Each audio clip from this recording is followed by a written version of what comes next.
And if I was to ask you to tell me one of your favorite memories of your life, you would just jump up and you would tell me with great detail so that I could understand the excitement and the fun that you had, whether it be an activity that you were involved in, whether it was out watching the football games yesterday, or it was traveling through nature and seeing just the changing fall colors that are out there. If I asked you in the same time to say, hey, share with me one of your worst memories, you would share with me something that just brought you either fear or sadness or grief. And you would do it in such detail that I would understand your grief and I would understand your sadness. That most of the time for most of us, when we share stories, we're able to share them in a way that people hear them and understand what we're telling. And we're not worried about all the details. We're not worried about using all the right words. We're not worried about all the different things that go into sharing a story. We just share and hope that the people understand and they get it, right? And we do that because we want to share in that interaction. We want people to understand what we are going through and all those kind of things. But there seems to be one story in our life that we aren't quite as quick and as excited to share with people. There seems to be one story that when people ask us, we kind of hem and haw about it, and we kind of stumble over our words, and we kind of aren't sure what to say or what to do. And that has to do with our Christian faith. That I could ask you about the football game yesterday, and Marty walks right in this morning and tells me how great the Grizzlies' offense was yesterday and the fact their defense didn't come out for the second half. I could watch and I could see how excited the fans were in Alabama as Alabama just ran all over Georgia yesterday and then forgot to play in the third quarter and then barely won the game. I can see how excited some of you are by your pictures that you're out there looking at fall colors and the different things going on and the changing of the seasons. But then when someone stops and says, hey, tell me what's different about you. Tell me why you follow this Jesus guy. Why is it that we just draw back? Why is it that we don't always feel like we have the right words? Why do we allow fear to kind of get in the way and keep us? And one of the big things that I thought about this week was the fact that maybe it's because we just don't want to sound weird. We don't want to sound awkward. And we're not sure if we're saying it the right way or we're doing the right things. And maybe we just don't want to come across as this guy in the video we're about to show.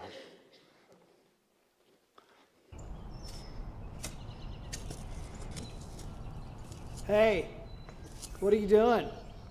Oh, burying your cat, Mr. Bootsy. I loved Mr. Bootsy. I guess you love Mr. Bootsy too, huh? Because he's your cat? Well, was your cat? Hey, I got an idea. Why don't you come to church with me? Because all cats go to heaven, and if you go to church with me, you can find out what happened to Mr. Bootsy.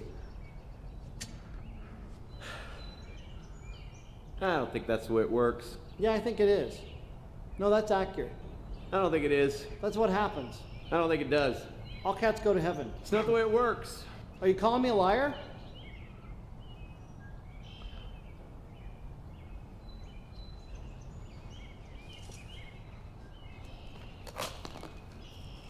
So do you want to go to church with me?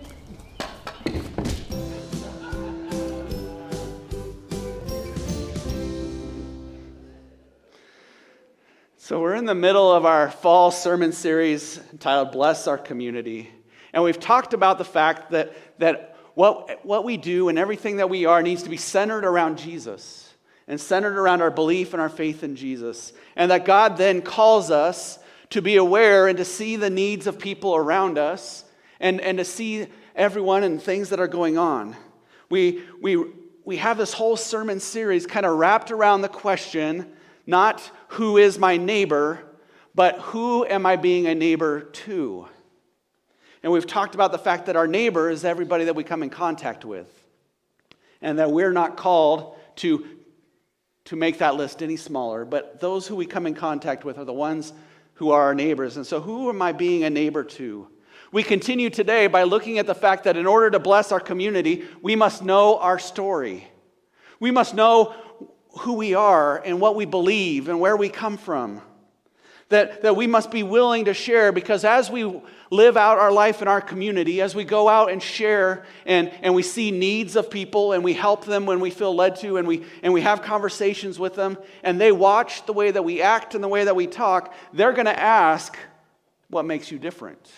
Why are you doing these things? Why are you helping in this way? Why are you even talking to me?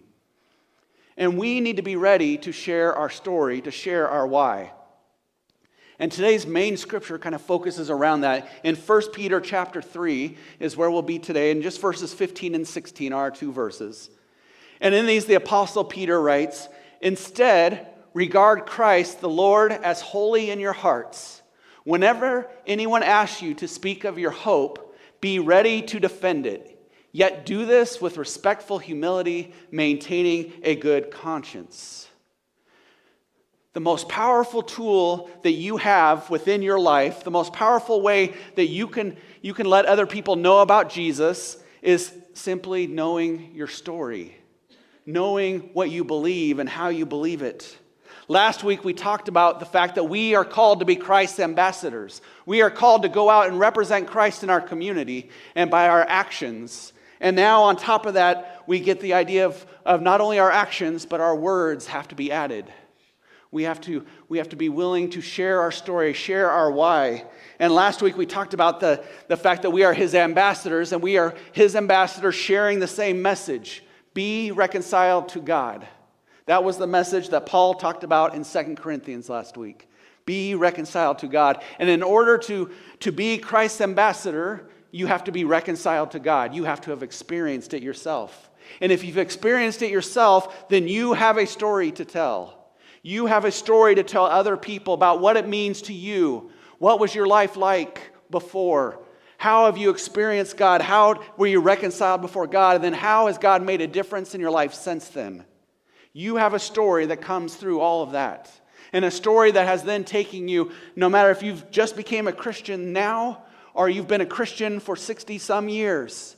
You have a story to tell of how God has helped you and provided for you and taught you and been with you through the ups and downs of life. And that continues to grow in you. And so we must be ready to tell our story. In 1 Peter 3, verse 15, it kind of puts the words a little bit different. It says, "If anybody asks why you believe as you do, be ready to tell them." Be ready to tell them. I think we read the first translation, and the first translation says to defend, right? We see the word defend in there, and we all of a sudden get defensive. We all of a sudden get, I gotta make sure it's all right, and we think about a defense lawyer who has to get everything correct and has all these big words and all these different things that have to be said. But when we change the translation and we look at one of the other words that can be used instead of defend, and it says be ready, then I think it changes our attitude a little bit. I think it changes our frame of mind a little bit. And it says, okay, I just need to be ready. I just got to know my story. Because it's not a question on if you will be asked your story. It's not a question on whether or not you will be able to, but it's a matter of when someone will ask you about why you go to church. Someone will ask you, why do you follow Jesus? Why do you do this instead of that? Why do you not do this? And so you have to be ready to share your story. And so one question I have for you guys this morning, and you can shout out the answers to this, but what keeps people from sharing their faith? What are some reasons? One or two words. Fear. Okay, was there another one? Embarrassment. Shyness. Ridicule. Pride. Getting laughed at. Selfish, okay. Social climate, okay. Okay. How about not a very good speaker? I just don't think I can share very well. Okay? We face a world that doesn't want us to tell our story. We face a world that doesn't want us to tell about how Jesus has made a difference in my life.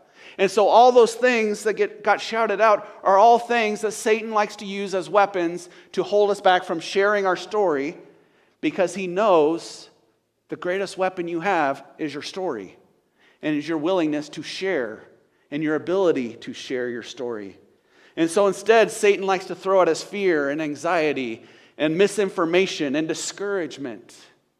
He likes to throw at us things so that we are afraid to talk about our faith and are afraid to share with our neighbors why we are different. When in fact, we know that our neighbors and we know that the world is looking for hope. And they're looking for love, and they're looking for something that's different than the ways of the world. And so inside all of this craziness that we have going on around us, we have that hope, and it's found in our story. And if we're not willing to share our story, then people aren't going to find out about God.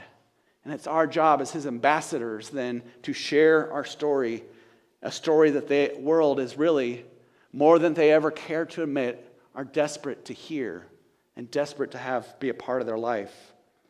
And you know what? When we share our story, your neighbor isn't going to be impressed by how much you know about Jesus, how many facts you know about Jesus. Your neighbor's not going to be impressed by how large your Bible is. He's not going to be impressed by how many verses you have memorized. Your neighbor's not going to be impressed by the stats of your church. That's great, your church has been there for 90 years. What's that mean to me? What truly helps people understand about the love and the forgiveness and the grace found in Jesus Christ is the same thing that worked from the very beginning. Jesus, when He walked this earth, He shared the story. He shared about God's love. And then His disciples shared about how God's love encountered them and how it made a difference in their life. And then we see that all the way through the book of Acts and into the New Testament, that God's story is being shared. And it's through that story being shared that has the greatest impact in the world around us. Scottish theologian William Barclay put it this way. He says, our faith must be a first-hand discovery, not a second-hand story. Just like being an ambassador for Christ, in order to be an ambassador for Christ, you must experience reconciliation with God. You must experience the love and the grace and the forgiveness and the acceptance found in Jesus Christ. In order to share your story and in order to have a story, you must have experienced all that stuff so that you can share it firsthand. This is about me and how God changed my life and what God blessed me with and how God helped me overcome this or how God helped guide us through this. And it's about what God has done in my life, and that's what people want to hear. They can read the Bible and they can read the stories in there, but it's more meaningful when it's my neighbor, it's my friend, it's my coworker who is telling me about a Jesus who has made a difference in his or her life. And so we must remember and be ready to share. We must be ready to share our experiences and how we've grown in our faith and how God has been there. And the good news for you this morning is that you aren't required to pass a test to be able to share your story. You don't have to memorize a bunch of facts to share your story. You don't have to earn a special tell your story degree, right? You aren't required to attend a certain amount of worship services or discipleship classes. You aren't even required to know what discipleship means. All you are required to do is acknowledge that Jesus has made a difference in your life. To follow Peter's words here in 1 Peter 3:15, if anybody asks why you believe as you do, be ready to tell him. You must be able to provide in your own words your experience, what you believe, why you believe it, what brought you to faith, what has carried you on in your faith. Be ready when someone asks. Be ready to share with them your own experience. I remember as a pastor, I was at, my son Caleb was playing soccer. The one year he played soccer. And we were there, and there was a teammate of his on the soccer team. And he had been on our baseball team the year before, so I already knew the kid, and I was somewhat familiar with the parents. And it was mom and stepdad. And mom was talking to me because stepdad was in the Air Force. And stepdad was about to get sent to another base for about a year. It was supposed to be a year, and then he was coming back. And she was stuck on whether or not they should go, uproot the kids and go, and knowing they'd be back in a year, or they should just wait, and all that. And I remember just talking about it and giving her some encouragement and giving her some thought, but then I also kind of ended with, well, I guess God will help you decide. And left it at that. And then as I thought about it the days after that, I was like, man, I wish I could have a redo. Why can't I share a story about how God has helped me make a decision, or God has helped provide for us, because we've had some moves we've had to make in our lives. And we've had some ways that we've been able to find God has given us the grace and the understanding that we needed. And so sometimes we mess up and sometimes we forget, but we must be ready to share our story. And if you want a great example of what this looks like, you can look all through the Gospels, all through Matthew, Mark, Luke, and John in the Bible, and see how Jesus interacted with people. And once he interacted with them, what did they do afterwards?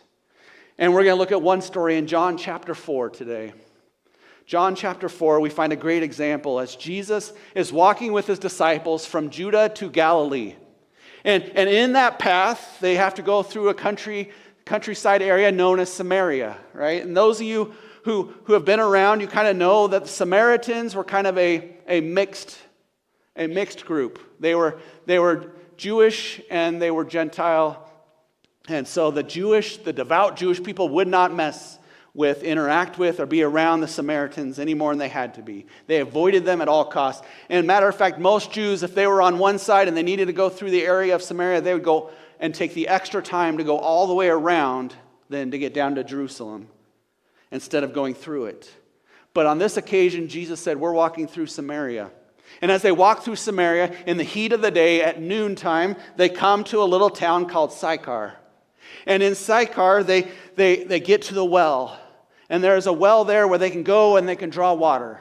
And as they get to that, Jesus says, well, I'm thirsty. I'm just going to hang out here. I want you guys to go in town and get us Subway sandwiches and come back, right? Go get lunch and bring it back here, and we're just going to eat out here. And Jesus, as he is sitting there, there's a woman who comes out to the well, the middle of the day. Now, when we read the Bible and we see that someone is coming out to a well alone in the middle of the day, we know that person doesn't have a very good character. We know that person isn't thought of very highly in society. That there's a reason why this lady is all by herself at noon to get water, as opposed to coming out with all the rest of the women in the morning to get the water they need for the day. And as she approaches the well, Jesus begins an interaction with her. Jesus begins to talk with her. And so John chapter 4, we're going to skip around it a little bit, but verses 13 to 18 is the main part of the story, the main part of Jesus' interaction. And it says that Jesus answered, everyone who drinks this water will be thirsty again, but whoever drinks from the water that I will give will never be thirsty again. The water that I give will become in those who drink it a spring of water that bubbles up into eternal life.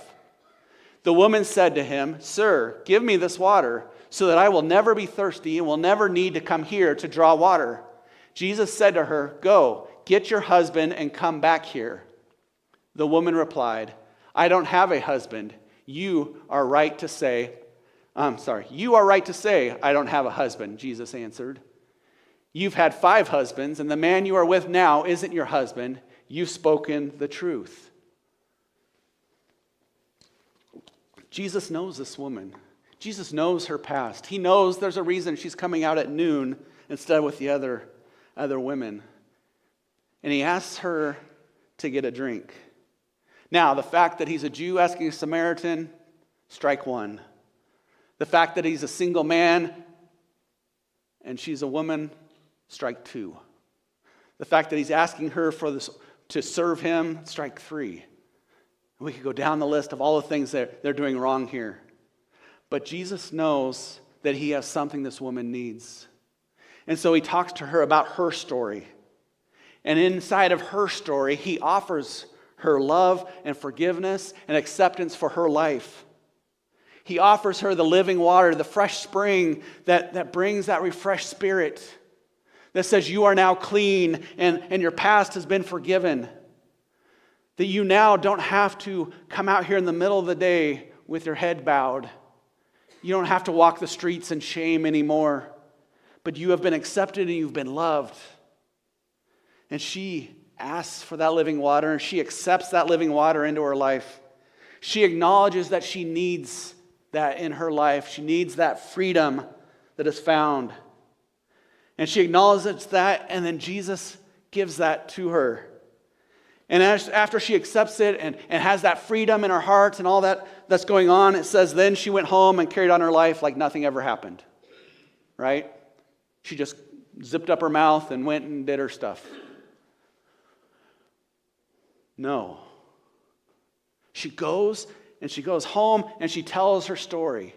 But here's a couple questions to think about. This woman has just met Jesus for the first time. This woman has just received the love and forgiveness of Jesus into her life. At this point, how long has she known Jesus? Not very long. How much did she really know about Jesus at this point?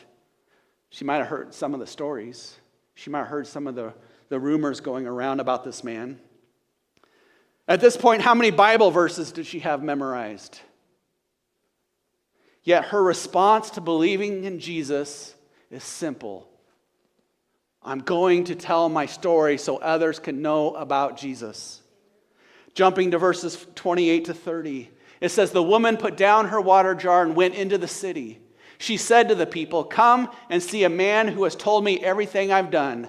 Could this man be the Christ?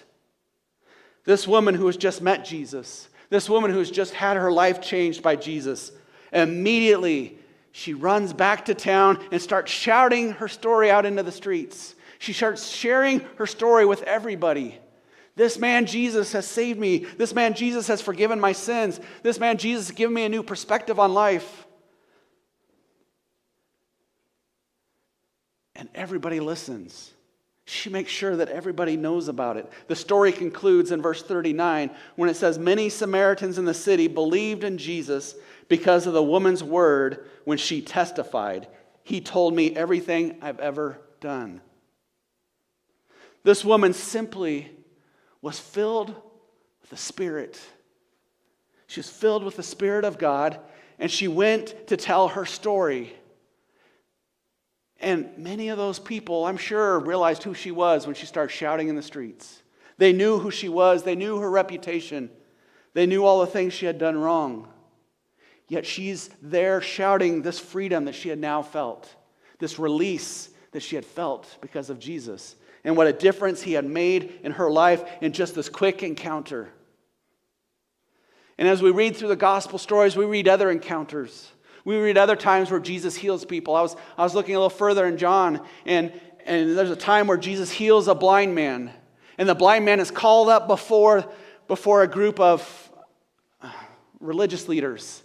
And they say, well, were you really blind before? Like, they knew he was blind. They knew who he was. Well, how did you get healed? Well, I don't know. All I know is Jesus changed my life. And he pointed to Jesus. They immediately have a changed life. They immediately start telling everybody about who Jesus is and what a difference he's made in their life. And what's amazing about going and telling your story, what's amazing for this woman to be able to go share her story of Jesus changing your life, is that you're not responsible for what happens after you tell the story. You're responsible to tell your story. That Jesus calls us, and back into Peter tells us to be ready to share our story. And all we have to do is share the story when we're asked, and then there's no pressure. Because whether the person believes in Jesus because of your story or not is between them and God. That all you are asked to is to share your story and share it when the time is right. And you're not responsible for their reaction. If they're accepted or not, if they start going to church because of it or not, if they start following Jesus, if they start asking more questions, that's not your job. Your job is just to share your story when you're asked. And so what do you share when you share your story? There's a few very simple questions that you can share. One is how you were before you met Jesus. What was life like for you before Jesus? For this woman in John chapter 4, she was married and divorced 5 times, and she was living with another man. She was hiding in sin. She was looked down upon. The next question is how you came to believe in Jesus. What brought you to believe in Jesus?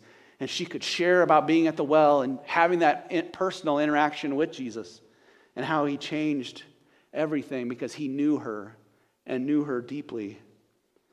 And then the third question is, what is Jesus currently doing in your life? What is Jesus currently doing in your life? Because here's the thing, we can share our story about when I was a kid and I wasn't living right, and I came to Jesus because I went to Vacation Bible School and it just felt right there, and I felt God speaking to me, and that was 40 years ago. Well, that's great, but how has God been active in your life since then? How has your story continued? Because our stories continue all the way until eternity. And so we need to be able to share in what fresh and new ways God has made a difference in our life. I've shared with you guys that, this last year was really kind of a tough year. From June to April of last year, we had like 7 or 8 people die in our family, extended family, or I had one good friend. And then even putting our dog down after 14 years. And you can imagine the grief and the frustration that goes into all that then as you're dealing with all that and you're trying to process all that and having it all right before Easter, having my mom pass away. And dealing with all that kind of stuff.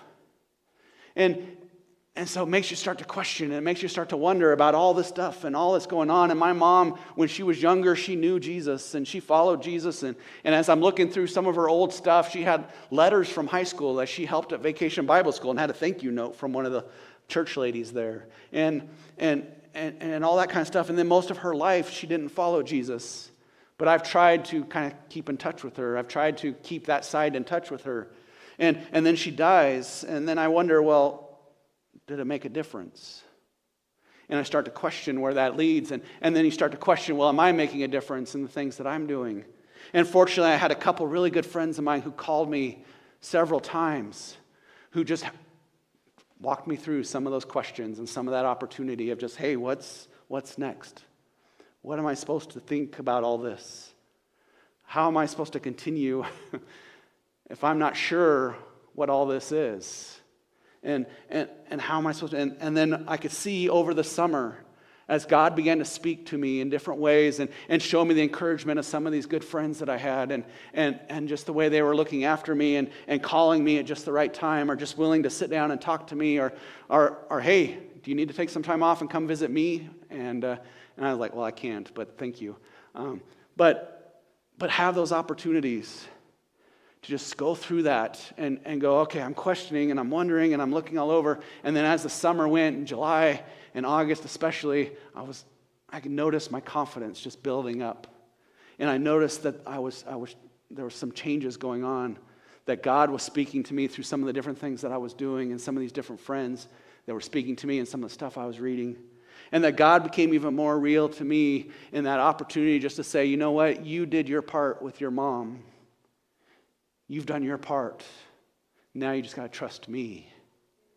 And to be able to get to that point and have that confidence, what a difference that makes in my heart and makes in my mind as I go through all the other little things. And that's how God just spoke to me this summer. And maybe that makes a difference for some of you today. I don't know. But that's part of this, sharing our story and sharing these moments that we have together. When it's personal, when it's real, when it's authentic, people will gravitate to you and they will be drawn in by your story. And they'll want to know more about your story and about your background and about what's going on. And you don't have to know the right Bible answers. You don't have to know the big church words. You don't have to live the perfect life. One of the things I constantly get caught up in is being a pastor and going, well, I got to do things right. And and it's true, I got to live by a different calling sometimes. But I don't have to be perfect, and I mess up sometimes. And God still loves me, and He says, we can still use your story. All you have to simply know is that Jesus has made a difference in your life and how He's made a difference in your life to share your story. You aren't being graded on your story. It's not like English class in high school where you turn in your story and then the teacher gives you a C, and you're like, that's A work. What are you talking about? Okay, just me. But God doesn't grade our stories. God just says, share your story. And so the challenge for you this week is to think about your story. Each week we've had a little bit of a challenge for you. And this week's challenge is to think about your story and write your story together. Inside your bulletins, where these handouts on the welcome desk are copies of this handout. On our church Facebook page are copies of this handout. And this handout is meant to be a little guide for you. If you need help, if you're like, I've never really written my story, I've never really thought about my story too much, then here's some helpful tools and helpful guides for that, for putting your story together. And so maybe this week you're thinking about your story and thinking about what you have to share and thinking about those questions that I asked. And they're on there, on that page. But we must know our story. We must be willing to share it when God calls us. And so those of you who are part of our Wednesday night Bible studies, last Wednesday I gave you the heads up.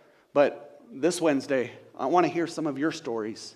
Those of you who attend our Bible study groups, Wednesday at noon or Wednesday night, and if you're in my class, I want to hear your stories. We're either going to have a really long Bible study group or a really short, depending on how many you share. But it's that opportunity, because if we can't share our story with each other, then how are we sharing our stories out there? How are we sharing our stories with other people?